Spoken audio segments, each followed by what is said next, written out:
Hello everyone, I am Vandana and we are learning science of class 5 by Galaxy Publication, and here is a book, Science for Everyone.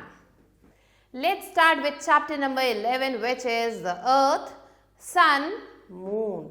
Do you remember that the Earth, the planet we live on, revolves around the sun? क्या आपको ये याद है कि जिस अर्थ पे हम रहते हैं वो सन के चारों तरफ रिवॉल्व करता है? All the other planets also revolve around the sun. So बाकी जो planets हैं वो भी सन के चारों तरफ रिवॉल्व करते हैं. These planets and the sun are known as celestial bodies. और इन planets को और sun को हम celestial bodies कहते हैं. Some scientists known as astronomers study them. और इन planets के बारे में जो भी पढ़ते हैं उन्हें वो साइंटिस्ट उन्हें हम एस्ट्रोनॉमर्स कहते हैं. The branch of science that deals with the study of all these celestial bodies is called astronomy. और जो ब्रांच ऑफ साइंस जो डील करता है study of in celestial bodies से, उस ब्रांच ऑफ साइंस को हम एस्ट्रोनॉमी कहते हैं. Let's move on to let's begin. Can you identify these planets? क्या आप इन planets को identify कर सकते हो? I am the largest planet. Who am I? It is Jupiter. I am the planet you live on. It's Earth. I am the farthest planet, Neptune, and I have rings around me. It is Saturn. These celestial bodies form a part of the solar system. और ये जो celestial bodies हैं ये क्या करती हैं? Solar system का एक पार्ट बनती हैं. Let us study them in more detail. तो चलिए इनके बारे में और भी डिटेल में पढ़ते हैं. Satellite is a celestial object that moves around a planet. Let's move on to solar system. The sun and the celestial bodies that revolve around it form the solar system. So sun और जो दूसरे celestial bodies हैं जो revolve करते हैं उसके आसपास, ये सब मिलके एक सोलर सिस्टम बनते हैं. Apart from the planet there are also comets, asteroids, satellites of other planets etcetera. So इन प्लैनेट्स के अलावा यहाँ पे आपको बहुत सारे कॉमेट्स मिलेंगे, एस्ट्रॉइड्स मिलेंगे, सैटेलाइट्स मिलेंगे और दूसरे प्लैनेट्स मिलेंगे. In the solar system is solar system में all planets revolve around the sun in fixed paths called orbits. और जितने भी planets हैं वो revolve करते हैं sun के चारों तरफ एक fixed path में जिसे हम orbit कहते हैं. In order of increasing distance from the sun, so sun से जैसे ही इनका जो distance है increase होता जाता है, the 8 planets are Mercury, Venus, Earth, Mars, Jupiter, Saturn, Uranus and Neptune. So ये है एक करेक्ट ऑर्डर जैसे जैसे आप सन से दूर जाते रहते हो. Pluto, which was earlier considered a planet, Pluto को पहले एक planet कंसिडर किया जाता था, was placed in a separate category. उसे एक separate category में रखा जाता था, dwarf planets की category में, by the International Astronomical Union in August 2006. So Astronomical Union ने अगस्त 2006 में प्लूटो को dwarf planets की कैटेगरी में डाल दिया था. And this is the picture of our solar system. Earth. The Earth is the planet on which we live. Earth वो planet है जिस पे हम रहते हैं. It is a unique planet since it is the only known planet that has life on it. So ये एक unique planet है क्योंकि ये एक ऐसा प्लैनेट है जिस पे लाइफ एग्जिस्ट करती है. There is water on this planet. It also has a thick layer of atmosphere around it. So इस प्लैनेट पे आपको जो है वाटर मिलेगा और एक थिक लेयर एटमॉस्फेयर का मिलेगा. The earth consists of soil for the growth of plants. सो ये जो अर्थ है यहाँ पे आपको सॉइल भी मिलेगा जो प्लांट्स की ग्रोथ के लिए काफ़ी ज़्यादा इंपॉर्टेंट है. Our earth is just like a huge ball covered by land and water. और हमारा जो अर्थ है वो क्या है? एक बड़ा सा बॉल है जो कवर है लैंड और वाटर से। Its surface has different features, और इसके जो सरफेस है इसके अलग अलग फीचर्स हैं, like oceans, rivers, valleys, mountains and plateaus. It is also known as blue planet, और अर्थ को हम ब्लू प्लैनेट भी कहते हैं। Let's learn about the composition of the earth. The earth consist of 3 layers. Earth जो है 3 layers से बना हुआ है। They are the crust, mantle and core, और ये है क्रस्ट, मैंटल और core. First comes the crust. Its thickness varies from 5 kilometres to 70 kilometres, और इसकी जो थिकनेस है 5 किलोमीटर से लेके 70 किलोमीटर्स तक है। The crust is made up of rocks, और ये जो क्रस्ट है ये रॉक्स से बना हुआ है। It has all the conditions necessary for the survival of life, और ये जो है जो भी कंडीशंस ज़रूरी हैं लाइफ के सर्वाइवल के लिए उन सबको फुलफिल करता है। Next comes the mantle. Below the crust lies the layer called mantle. So crust के नीचे जो लेयर है उसे मैंटल कहते हैं। The thickness of this layer is about 2900 kilometres, और जो थिकनेस है इस लेयर की वो 2900 किलोमीटर्स जितनी है। It's upper part consist of rocks in solid state, और इसका जो अपर पार्ट है उसमें आपको रॉक्स मिलेंगे जो कि सॉलिड स्टेट में है। The lower part is made up of rocks which are in a molten state, और जो लोअर पार्ट है उसमें आपको रॉक्स मिलेंगे जो कि मोल्टन स्टेट में है। So rocks found in the mantle are composed of magnesium and iron. So यहाँ पे इस लेयर में जो रॉक्स पाए जाते हैं उसमें आपको मैग्नीशियम और आयरन काफ़ी ज़्यादा अमाउंट में मिलेगा। This is the layer of the earth from where the magma comes out. ये वो लेयर है अर्थ का जहाँ से मैग्मा निकलता है व्हेन अ वोल्केनो एरप्ट्स। जब वोल्केनिक एरप्शन होता है तो मैग्मा इसी पार्ट से निकलता है। And here you can see the picture of internal structure of earth, जहाँ पे पहला लेयर है क्रस्ट, फिर आता है mantle, then outer core and then inner core. Now let's learn about the core. This layer lies below the mantle, और ये जो लेयर है मैंटल के नीचे पाया जाता है। It's outer part is in the molten state just as the lower part of the mantle. So इसका जो outer part है वो molten state में होता है और जैसा कि इसका lower part होता है। The outer core is about 2300 kilometers. इसका जो बाहरी part है, जो outer core है वो 2300 kilometers है thickness में। It consists of iron and nickel, और जिसमें iron और nickel मिलेगा आपको, which are in molten state, जो कि molten state में मिलेंगे। Some sulfur is also found in this layer, इस लेयर में आपको थोड़ा बहुत सल्फर में मिलेगा। The inner core of the earth is about 1200 kilometers in thickness, और जो inner core है अर्थ का वो कुल मिला के 1200 kilometers जितना है thickness में। This is entirely composed of iron, और ये जो पार्ट है यहाँ पे आपको ज़्यादा से ज़्यादा अमाउंट में आयरन मिलेगा। Next comes the sun. The sun is the star that is closest to the earth. So sun क्या है? ये एक स्टार है जो अर्थ के काफ़ी पास है। About 1.5 million kilometres away. कितनी दूर? 1.5 मिलियन किलोमीटर्स दूर है। It is a huge ball of hot burning gases. ये एक बड़ा सा बॉल है hot burning gases का। The temperature at the center of the sun is about 15 billion degree centigrades, और जो टेम्परेचर है सन के अंदर वो जो है 15 बिलियन डिग्रीज सेंटीग्रेड्स जितना है। And on the surface about 6000 degree centigrade, और अगर सरफेस पे देखें तो ये 6000 डिग्री सेंटीग्रेड जितना गर्म है। The sun has a thin layer of atmosphere called corona. तो जो सन है उसके चारों तरफ एक पतली सी लेयर है एटमॉस्फेयर के जिसे कोरोना कहा जाता है। It is this corona that we sometimes see during a solar eclipse. तो जब भी सोलर एक्लिप्स होता है तो हमें ये जो कोरोना का पार्ट है ये कभी कभी दिखाई भी देता है। The spherical sun has a diameter of 13,92,000 kilometre. So ये जो सन है, इसका जो स्पेरिकल पार्ट है, इसका जो कुल डायमीटर है वो 13,92,000 किलोमीटर्स का है।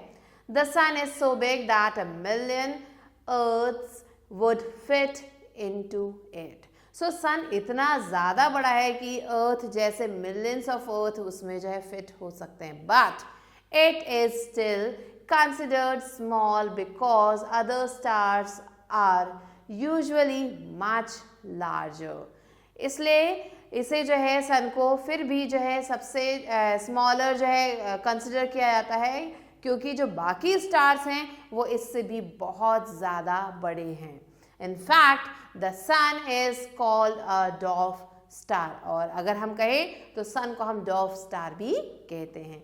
Let's move on to alphabet. Each centimeter of the sun's surface burns with the brightness of 25,000 candles. So हर एक सेंटीमीटर जो सन के सरफेस का है वो बर्न करता है इतना ज़्यादा ब्राइट जैसे कि हमने 25,000 कैंडल्स को बर्न कर रखा है। Now, sun is made up of mainly hydrogen and a gas called helium. So sun जो बना है mainly हाइड्रोजन गैस से और हीलियम से। Helium is at the centre of the sun. So ये जो हीलियम है वो सन के सेंटर में है। The hydrogen around it is constantly changing into helium, और जो हाइड्रोजन है इसके चारों तरफ वो धीरे धीरे हीलियम में कन्वर्ट हो रहा है, and this releases heat and light energy. और ये क्या करता है? हीट और लाइट एनर्जी को रिलीज करता है। It is this light and heat that we receive on earth, और ये वही हीट और लाइट है जो हम अर्थ पे रिसीव करते हैं। Solar energy is the most important source of energy for man. हम लोगों के लिए सोलर एनर्जी जो है काफ़ी ज़्यादा इंपॉर्टेंट सोर्स है, and it is almost inexhaustible, और ये कभी ना ख़त्म होने वाली एनर्जी में से एक है। While sunlight is very important and useful, there is some part of it called ultraviolet rays that is harmful to us। भले ही सनलाइट हमारे लिए बहुत ज़्यादा इम्पॉर्टेंट है, बहुत ज़्यादा यूजफुल है, लेकिन फिर भी इसका एक पार्ट जो है जिसे हम अल्ट्रावायलेट रेस कहते हैं वो काफ़ी ज़्यादा नुकसानदायक होता है हमारे लिए। The earth's atmosphere has a layer called the ozone layer. जो अर्थ का जो एटमॉस्फेयर है उस पर एक लेयर है जिसे हम ओजोन लेयर कहते हैं, that protects us from the harmful effects of these raise. जो क्या करता है? हमें प्रोटेक्ट करता है जो भी ये जो रेज है उनके हार्मफुल इफेक्ट्स से।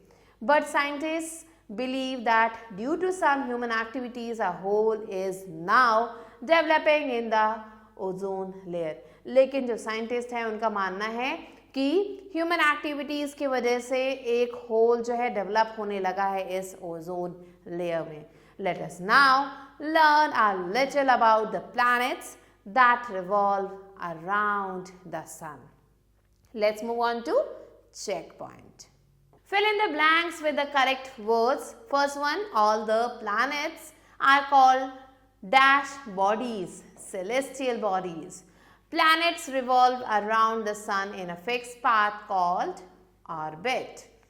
It is from mantle that molten magma comes out when a volcano erupts.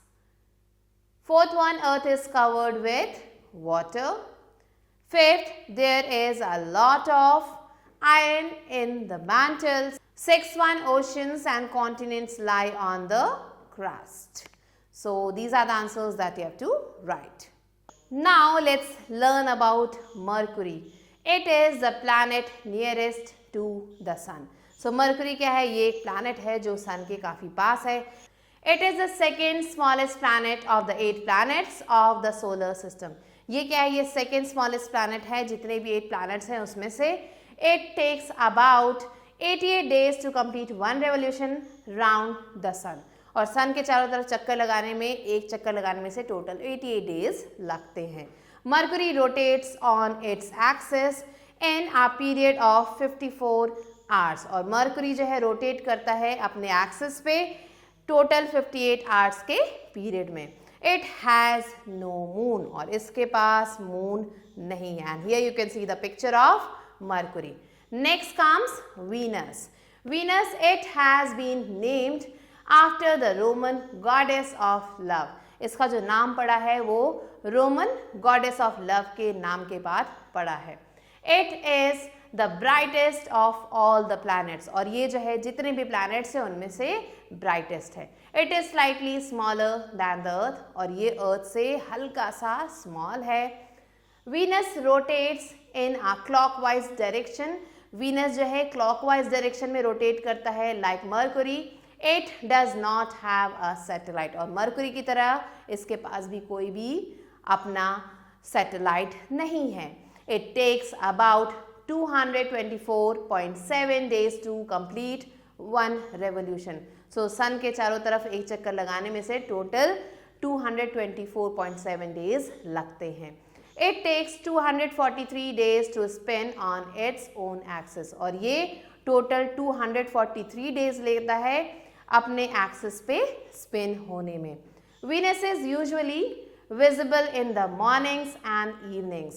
ज़्यादातर ये या तो सुबह आपको दिखाई देगा या फिर शाम को दिखाई देता है.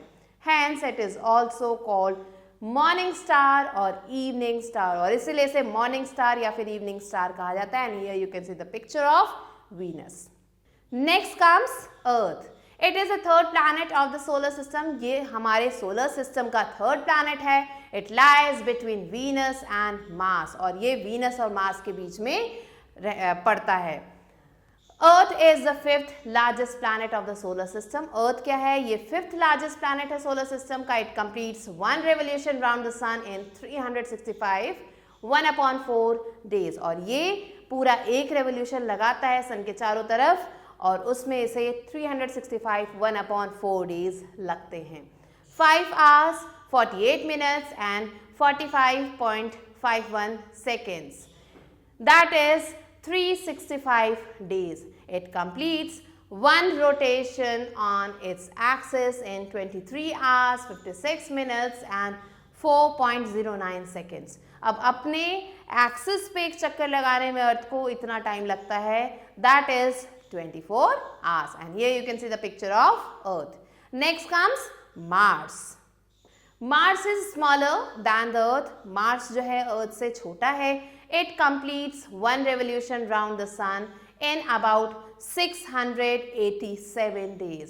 ये क्या करता है? ये एक रेवोल्यूशन कंप्लीट करता है सन के चारों तरफ टोटल 687 days में. It rotates on its axis in 24 hours 37 minutes and 22.66 seconds.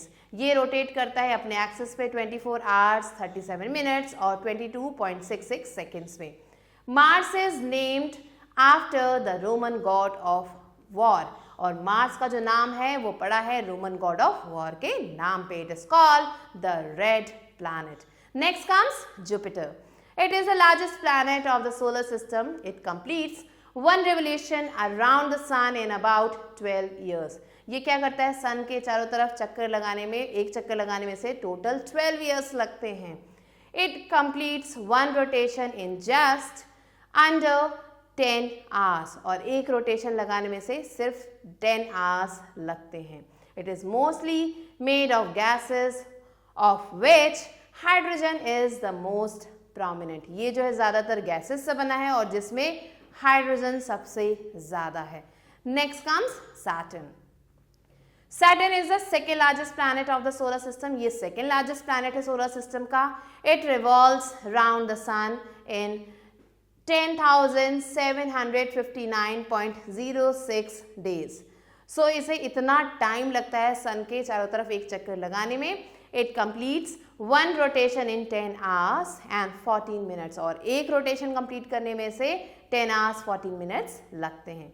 Saturn looks beautiful because it has rings around it, और Saturn जो है काफ़ी ब्यूटीफुल लगता है. क्यों? क्योंकि इसके आप देख सकते हो चारों तरफ रिंग्स होती हैं. Next planet is Uranus. Uranus, it is a 7th planet from the sun. ये जो है 7th planet है सन से. It completes one rotation in 17 hours and 12 minutes. ये एक रोटेशन 17 hours और 12 minutes में कंप्लीट करता है. It takes 30,700 7.79 days or about 84 years to complete one revolution round the sun. So sun के चारों तरफ एक रेवोल्यूशन लेने में से इतना टाइम लगता है, 84 ईयर्स लगते हैं. Uranus appears blue-green in color due to the presence of methane gas in the atmosphere. और यूरेनस जो है ब्लू ग्रीन कलर का दिखता है क्योंकि इसमें जो है इसका जो एटमॉस्फेयर है उसमें काफ़ी ज़्यादा अमाउंट में मीथेन गैस प्रेजेंट होती है. Next comes Neptune. It is the 8th planet from the sun. ये 8th प्लैनेट है सन से. It takes 16 hours and 6 minutes to complete one rotation. ये क्या करता है, इसे जो है टोटल 16 hours और 6 minutes लगते हैं एक रोटेशन कंप्लीट करने में. It completes one revolution round the sun in 60,199.63 days or 165 years. तो टोटल 165 years लगते हैं एक रेवोल्यूशन कंप्लीट करने में नेपट्यून को सन के चारों तरफ. Winds and storms also occur on Neptune. और नेपट्यून पे winds और storms जो है occur करते रहते हैं. Let's move on to checkpoint and here we have to match the following. First is Corona, which is the atmosphere of the sun. Closest planet to the sun is Mercury. Ultraviolet rays, ozone layer, dwarf planet Pluto, 70% water on Earth. So like this you have to match all these. Next, let's learn about moon. The moon is also a ball like the sun and the planets. So moon क्या है, ये भी एक ball की तरह है जैसे कि sun और दूसरे planets हैं. The moon is made of rock and has no air on it. Moon जो है रॉक से बना हुआ है और इसमें भी आपको एयर नहीं मिलेगी. The moon is the natural satellite of earth. Moon क्या है, एक नेचुरल सैटेलाइट है अर्थ का. It's distance from the earth is 3,84,400 kilometres और इसका जो टोटल डिस्टेंस है वो 3,84,400 किलोमीटर्स का है अर्थ से. The moon does not have any light of its own. Moon का खुद का कोई लाइट नहीं है. The moonlight we see is only reflected sunlight. और जो moonlight हमें दिखाई देती है वो सिर्फ reflected sunlight होती है. Let's move on to alphabet. The moon is the 5th largest moon in the solar system after Ganymede, Titan, Callisto and Io. So ये बहुत सारे moon हैं, उनमें से ये 5th largest moon है. हमारा जो moon है वो 5th largest moon है. Next, let's learn about the conditions on the moon. Moon पे कौन कौन से conditions prevail करते हैं, that we are going to learn. So there is no life on the moon. Moon पे life नहीं है. It does not have any water and its surface is covered with a layer of dust. So यहाँ पे आपको बिल्कुल भी पानी नहीं मिलेगा और यहाँ पे जो इसका जो surface है वो dust से covered है. It has mountains and huge round pits. यहाँ पे आपको mountains मिलेंगे, बहुत ही बड़े बड़े पिट्स मिलेंगे called craters on its surface, जिन्हें हम क्रेटर्स कहते हैं. The mountains and craters can be seen from the earth through a telescope. जो माउंटेन्स हैं और जो क्रेटर्स हैं उन्हें हम जो है टेलीस्कोप की मदद से देख सकते हैं. There is no atmosphere surrounding the moon. Moon के चारों तरफ कोई भी एटमॉस्फेयर नहीं है. So there is no winds, no clouds and no rain. तो ना तो वहाँ पे जो है विंड्स हैं, ना ही वहाँ पे क्लाउड्स है और ना ही बारिश है. On the moon as there is no atmosphere it becomes boiling hot during the day. क्योंकि मून पे जो है कोई भी एटमॉस्फेयर नहीं है तो जैसे ही दिन का टाइम होता है वहाँ पे काफ़ी ज़्यादा गर्मी होती है, इतनी कि वहाँ पे इंसान बॉयल हो जाए. मीन्स बॉइलिंग हॉट गर्मी होती है वहाँ पे. On the moon there is no atmosphere to retain heat. अब इस हीट को रिटेन करने के लिए वहाँ पे एटमॉस्फेयर नहीं है. So it is freezing cold at night. और तो जैसे ही रात होती है वहाँ पे फ्रीजिंग कोल्ड हो जाती है. मीन्स कि कोई चीज़ जम भी सकती है. If you shout on the moon nobody can hear you. अगर आप मून पे शाउट करते हो कोई भी आपको नहीं सुन सकता. This is because sound travels in air. ऐसा इसलिए है क्योंकि जो साउंड है वो एयर में ही ट्रैवल कर पाता है. And there is no air on the moon. और मून पे एयर तो है ही नहीं. The earth pulls everything down with the force of gravity. Earth क्या करता है, हर चीज को नीचे की तरफ खींचता है. किस चीज की वजह से? फोर्स ऑफ ग्रेविटी की मदद से। That is why anything thrown up comes down, इसलिए कोई भी चीज अगर हम ऊपर फेंकते हैं तो वो नीचे आती है। The moon also pulls all things towards itself, moon क्या करता है? वो भी हर चीज अपनी तरफ खींचता है। But since it is much smaller than the earth the force of gravity is less, और क्योंकि ये जो है अर्थ से काफ़ी ज़्यादा छोटा है यहाँ पे, इसलिए जो है जो फोर्स ऑफ ग्रेविटी है वो काफ़ी कम है। It is only about 1/6 of that on the earth, और ये कितना है? अर्थ से सिर्फ 1/6। This means that if you can jump 1 metre high on the earth, you can jump 6 meters high on the moon. So इसका ये मतलब है कि अगर आप अर्थ पे सिर्फ 1 मीटर जंप कर पाते हो तो मून पे आप टोटल 6 मीटर्स हाई जंप कर पाएंगे with the same effort लगा के. In fact, your weight on the moon would only be 1/6 of your weight on the earth. सो यहाँ पे दूसरा एक फैक्ट दिया गया है, इसके अकॉर्डिंग आपका जो वजन है मून पे वो अर्थ के वजन से 1/6 होगा, मीन्स कम होगा।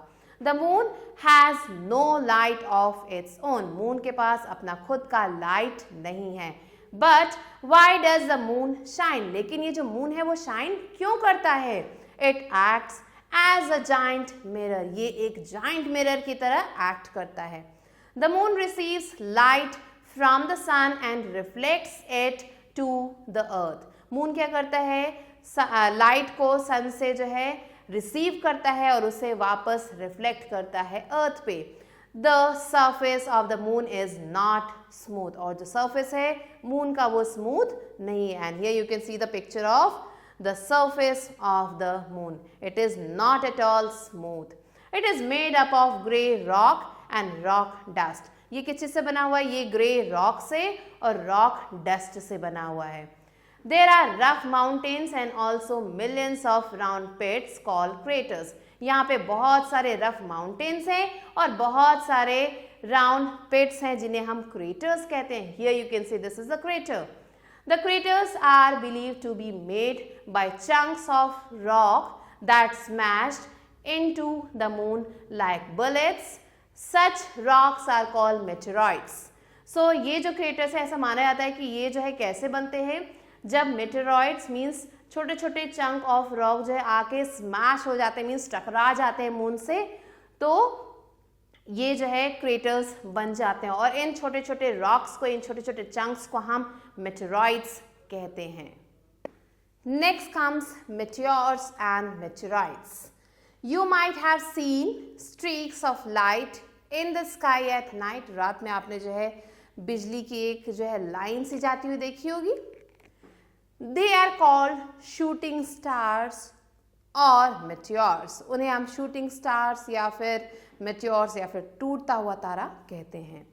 They are the rocky materials entering the Earth's atmosphere. ये क्या है? ये rocky materials हैं जो हमारे अर्थ के एटमॉस्फेयर में आ जाते हैं। That burn completely due to the oxygen present in the air and also due to friction. जो जैसे ही हमारे अर्थ के एटमॉस्फेयर में आते हैं तो ऑक्सीजन के कांटेक्ट में आने की वजह से वो बर्न करने लगते हैं, और इसके अलावा जो फ्रिक्शन प्रोड्यूस होता है यहाँ पे एयर में, उसकी वजह से भी ये बर्न होते हैं।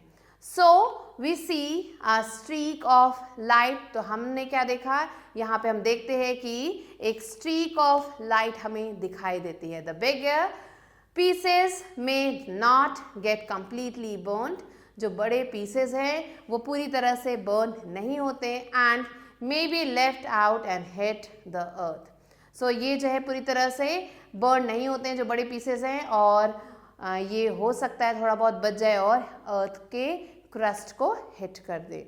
The meteors which reach the surface of the earth are called meteorites, और ये जो मेटियोर्स हैं जो पूरी तरह से बर्न नहीं हो पाते हैं, अर्थ के सरफेस तक पहुंच जाते हैं, इन्हें हम मेटेरॉइड्स कहते हैं। Let's move on to alphabet. The famous comet is Halley's comet. जो फेमस कॉमेट है उसे हम हैलीज कॉमेट कहते हैं। It looks most like a star with a tail. ये किसकी तरह दिखाई देता है? एक स्टार की तरह दिखाई देता है विथ अ टेल।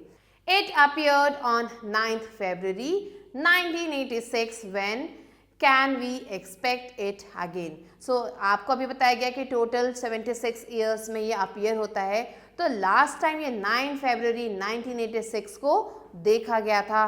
तो आप बताइए कि अगली बार ये कब आने वाला है। Let's learn about comets. A comet is a large lump of frozen gases mixed with bits of rocks and dust।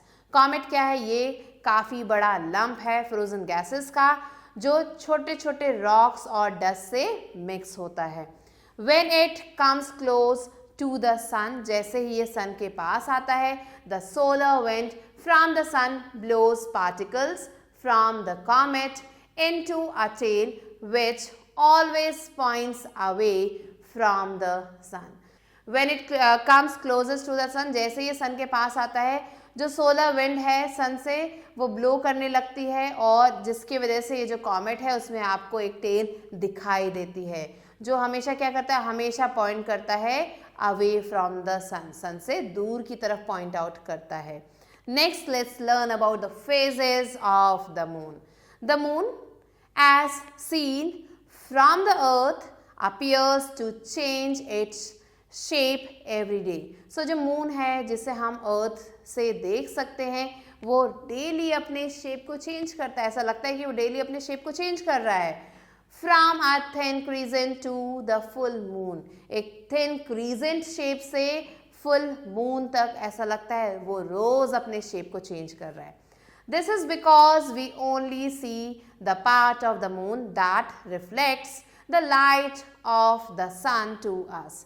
ऐसा इसलिए है क्योंकि हमें जो है सिर्फ वो पार्ट दिखाई देता है मून का जो लाइट को रिफ्लेक्ट करता है सन से हम तक।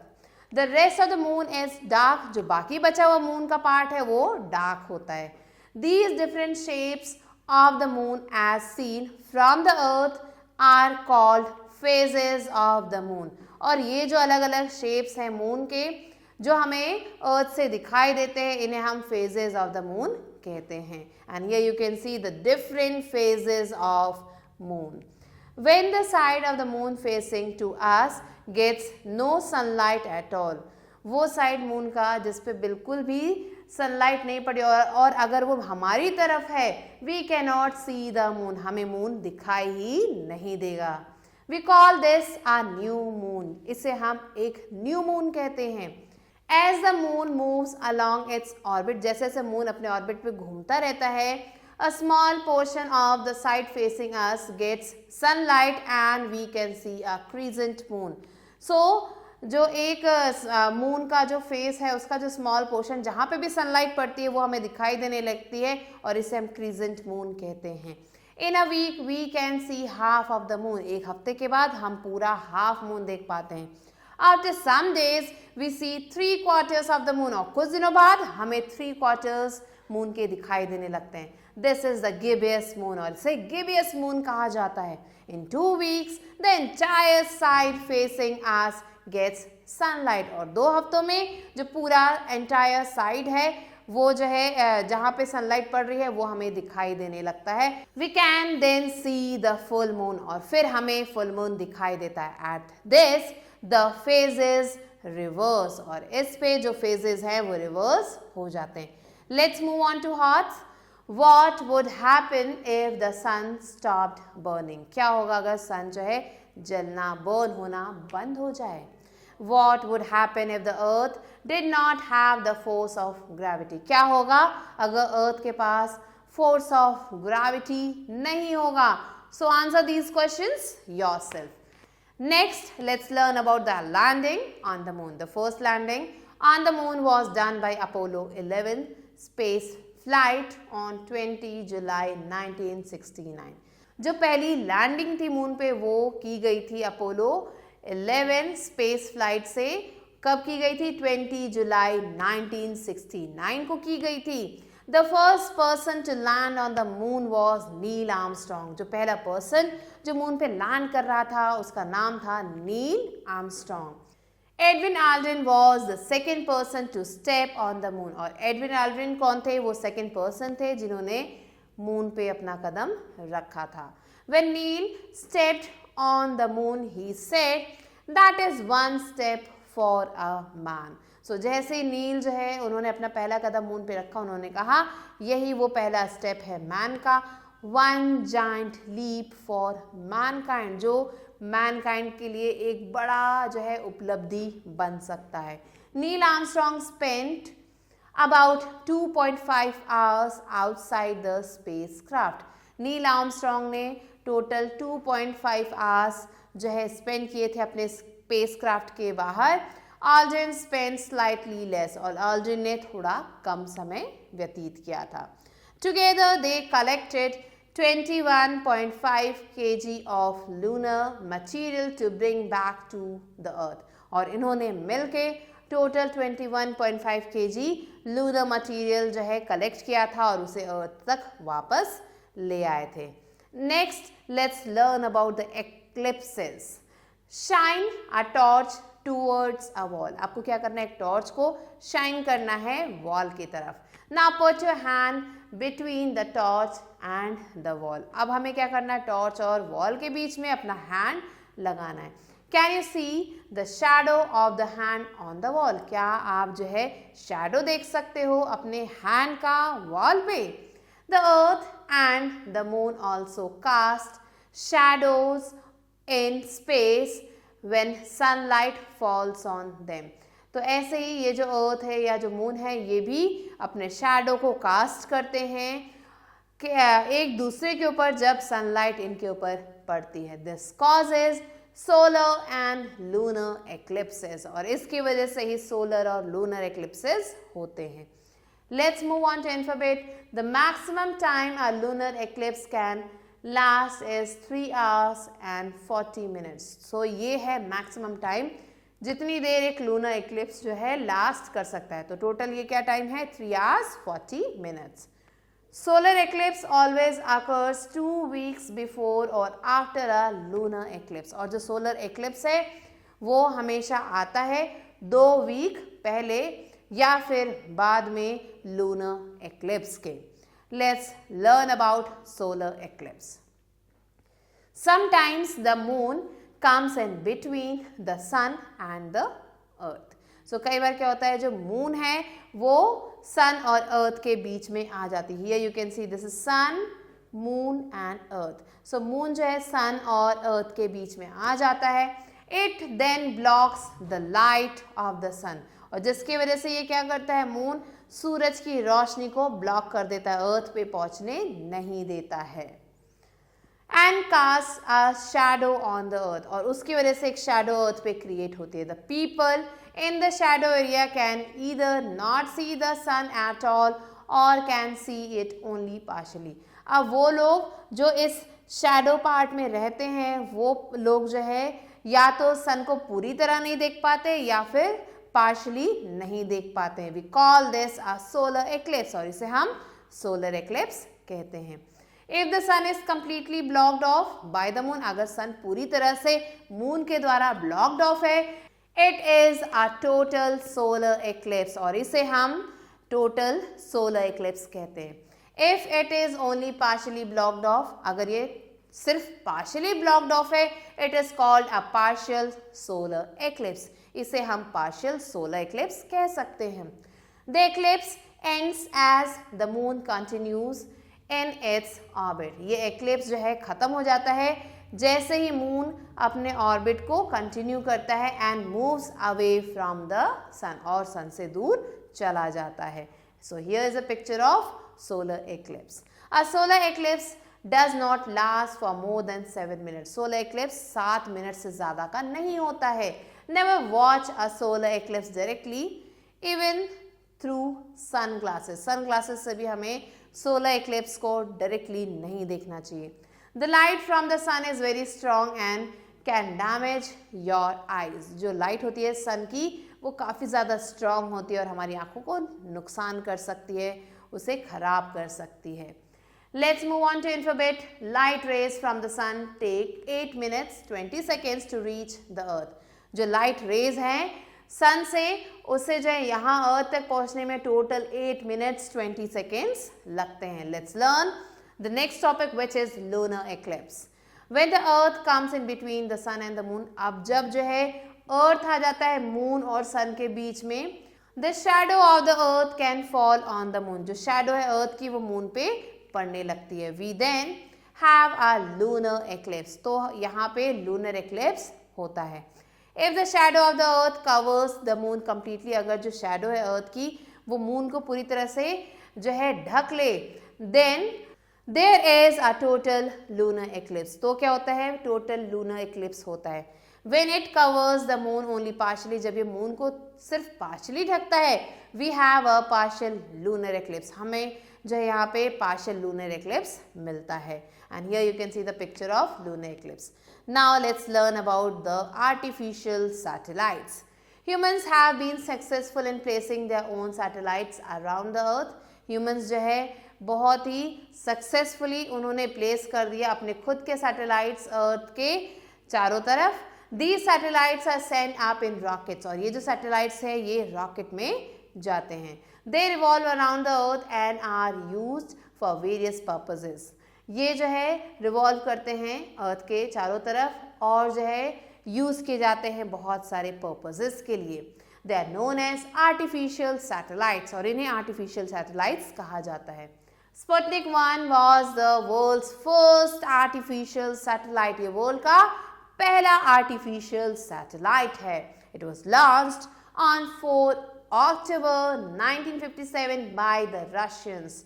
और इसे जो है 4 अक्टूबर 1957 को रशियंस के द्वारा लॉन्च किया गया था. It orbited the earth for 6 months. और इसने जो है अर्थ का चक्कर 6 महीने तक लगाया था. One of the most important uses of satellites is communication. So satellites का बहुत ही important एक आप कह सकते हो काम जो है और वो क्या है? communication. Communication satellites are used to relay television and radio programs. ये जो communication satellites हैं ये क्या करते हैं? टेलीविजन और रेडियो प्रोग्राम्स को जो है रिले करते हैं.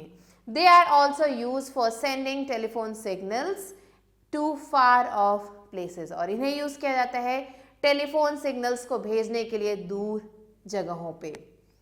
Let's move on to thinking skill. Find out some of the artificial satellites launched by India. Take help of internet. आपको क्या करना है? इंटरनेट की मदद से कुछ आर्टिफिशियल सैटेलाइट्स के बारे में ढूंढना है जिसे इंडिया ने लॉन्च किया. Let's move on. Another important use is to study the atmospheric condition from above to forecast the weather. अब जो दूसरा important काम ये सैटेलाइट्स करते हैं वो ये है कि ये जो भी एटमॉस्फेरिक कंडीशन है उसे स्टडी करते हैं ऊपर से एंड फोरकास्ट करते हैं वेदर को. Weather satellites are use for this purpose. और इस काम के लिए वेदर सैटेलाइट्स को यूज किया जाता है. Some satellites are used to photograph the earth from above. कुछ सैटेलाइट्स को यूज किया जाता है अर्थ की पिक्चर खींचने के लिए. This gives valuable information about natural resources. और ये बहुत ही valuable information देती है natural resources के बारे में.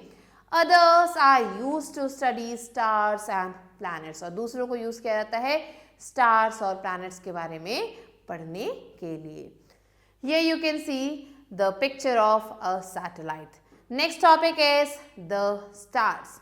The twinkling bodies which we see in the clear cloudless night sky are stars. So stars क्या हैं? ये twinkling bodies हैं जो हम देख सकते हैं clear cloudless night पे. मीन्स जब बादल ना हो, आसमान एकदम साफ हो तो हमें ये twinkling bodies जो है दिखाई देती हैं और इन्हें हम stars कहते हैं. Do you know Which is our nearest star? क्या आपको पता है हमारा सबसे पास वाला स्टार कौन सा है? It is the sun. तो सन भी एक स्टार है जो हमारे अर्थ के सबसे पास है. Stars have their own light. ये जो स्टार्स हैं इनके पास इनकी खुद की लाइट होती है. They are very far from us. ये हमसे काफ़ी ज़्यादा दूर होते हैं.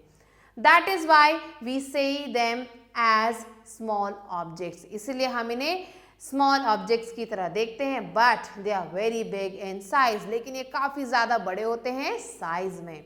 Our sun, which is also a star, is also a very huge, gigantic ball of hot, glowing gases. ये भी क्या है, एक बड़ा बॉल है hot, glowing gases का.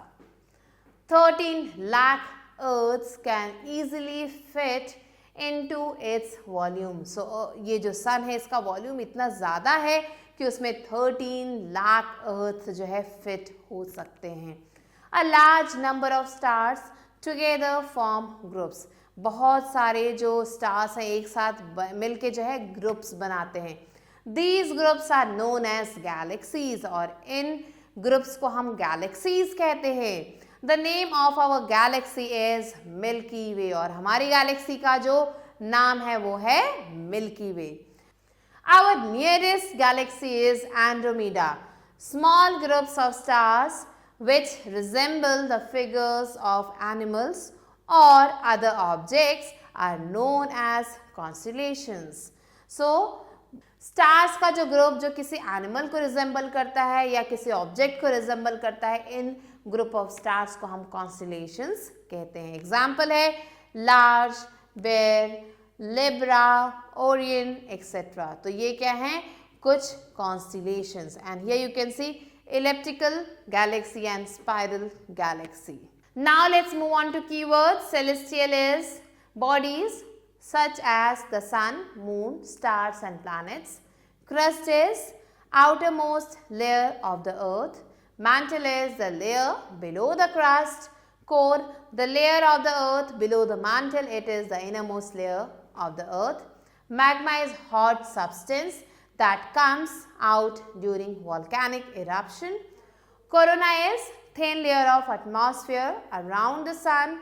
Lunar is related to the moon and solar is related to the sun. Let's move on to summing up. The earth is the only known planet on which life exists. So earth क्या है, ये एक ऐसा planet है जिस पे आपको life मिलेगी. The earth consists of 3 layers: crust, mantle and core. The sun and the heavenly bodies that orbit it form the solar system. Venus is also called the morning star. The surface of the moon is not even. The changing shape of the moon are called the phases of the moon. When the sun, the earth and the moon come in a straight line, an eclipse occurs. Lunar eclipse occurs when the earth comes in between the sun and the moon. Solar eclipse occurs when the moon comes in between the sun and the earth. Let's move on to exercises. A exercise is darken the correct circle in given OMR sheet. First one is outermost layer of the earth is mantle, crust, core or bedrock, it's crust. Second one, which gas is at the center of the sun? Hydrogen, argon, neon or helium? It is helium. Third one, which is the nearest planet from the sun? Earth, Mars, Mercury or Venus? It's Mercury. Fourth one, in which of the following phases is the moon not visible at all? New moon, crescent moon, gibbous moon or full moon? It is new moon. Fifth one is, which of these is not found on the moon? Mountain, sunlight, lake, crater. It is lake. Now let's move on to the next question. Sixth one, during solar eclipse, sun comes between moon and earth. Earth comes between sun and moon. Moon comes between sun and earth. None of these. Correct answer is moon comes between sun and earth. Next, B exercises, fill in the blanks with the words given below. So here some words are given, we have to fill them here. First one is Venus is also called the morning star or evening star. Second, Mars is the first planet next to earth. Third one, thickness of the mantle is about 2900 kilometers. Fourth one, moon is the natural satellite of the earth. Fifth one, Mercury and Venus have no moon. 6. There is no atmosphere on the moon. Now let's move on to C part, which is write T for true and F for false. First one, Venus is named after the Roman goddess of love. True. Second, the sun is very small in comparison to the earth. False. Third, Uranus is the 7th planet in the solar system. True. Fourth, there are 7 planets in the solar system. False. Fifth one, there is water on the moon but no air.